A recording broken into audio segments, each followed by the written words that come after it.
Pagka-uwi nga namin ni Mama, tinulungan namin si Aliyah. Para nga sa munting salo-salo mamaya para sa kaarawan ni Dagul at ni Adi. Kapatid nga yan ni Aliyah, talagang sabay sila ng birthday. Ang galing nga, si Dagul ay 28 years old na, tapos si Adi naman ay 18 years old. Sakto talaga 10 years gap sila. Dapat talaga ang plano ay kumain na nga lang daw kami sa labas. Pero syempre ang masusunod ay yung may kaarawan nga. Syempre gusto din nila makasama yung mga kaibigan nila sa kaarawan nila. Kaya naman napagpasyahan na nga lang magluto, tapos kami nga ay magsanggip na lang dito sa loob ng bahay. Sa mga oras na yan, yung mga kaibigan nga ni Dagul at ni Adi ay nasa labas na nga. Nagiinuman na nga sila, tapos kami nga dito ay nagsasanggip sa loob ng bahay nila. Eto nga si Rena, nakala mo siya nga yung may birthday. Talaga nandito yung favorite niyang french fries. Aba, alam na alam ng Tita Aliyah yung favorite niya. At ito nga sa mga oras na yan, kinantahan na nga namin yung dalawa. Naghintay pa nga kami kay Adi dyan kasi nga nandun nga siya sa mga friends niya. Tignan mo naman, nakala mo kambal yan. At para sa dalawa kong pinsan, happy birthday sa inyo. Naway matupad lahat ng wish natin para sa pamilya natin. Fighting lang sa lahat ng pagsubok. At ito nga, mabalik tayo dito sa video. Tignan nyo nga yung dalawa kong anak dito, nakaharap talaga sa lamesa. Kaya tignan nyo naman ang papayat niyan.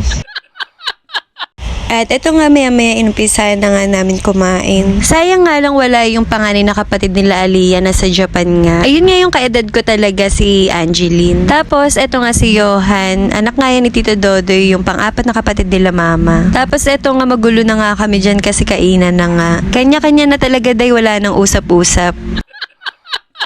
Sa sobrang busy ko nga kumain dyan, nakalimutan ko nga tong cellphone ko. Tinayo ko nga dyan para ma-videoan nga kami, kaso ang tagal na palang nakatayo niyan. Kaya naman napakahaba talaga nung kuha ko nung kumakain kami. Tapos eto nga, gising pa rin ako, 2:30 AM na nga yan, hinihintay ko si Daddy Ano. Di na talaga ako natulog kasi nga baka magtuloy-tuloy nga yung tulog ko. Susunduin na kasi kami ng Daddy Anong para nga sa swimming namin sa family niya. Siya nga pala nung nakaraan, nasabi ko nga sa vlog ko na baka hindi nga ako makasama. Pero ngayon nga nakasama ako dahil kasi hindi natuloy yung training. Mabuti na nga lang din yun, hindi ako mahihiwalay na matagal sa dalawa. Didiretso na nga kami, kaya naman nakakatuwa nga. Mas maigi talaga kung ganun nga yung mangyayari. Tapos eto nga sa video to, papunta na nga kami kala Daddy Anong. Maaga nga kami babiyahe kasi nga 7 AM yung call time dun sa pupuntahan nga namin. Tapos eto nga pagka-uwi nga namin kala ate, nagbihis nga kaagad kami ng pang swimming. Sabi kasi ng ate, pagdating namin dun, pupunta kaagad nga kami ng balsa. Kaya naman talaga nagpalit na talaga kami ng pang swimming para nga doon diretso na nga. At dahil nga wala akong tulog, natulog nga kaagad ako dito sa van pagkabiyahe nga namin. Pagkagising ko nga, sabi nga ng Daddy Anong, malapit na nga daw kami. O diba, napakabilis ng biyahe kapag nga natutulog ka.